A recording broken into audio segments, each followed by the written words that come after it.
السلام عليكم. النهاردة جايب لكم حاجة ربنا يا رب يشفيها ويعافيها. البلوجر المعروفة سارة محمد.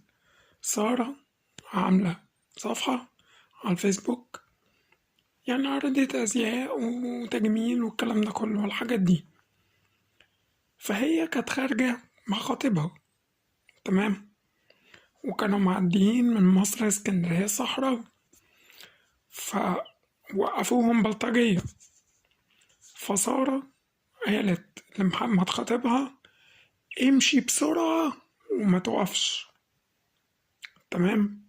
فهو سمع كلامها ومشي، إذ بخرطوش راح لعين سارة. الحمد لله، الحمد لله رب العالمين على الجميع، اتعمت. فبجد بجد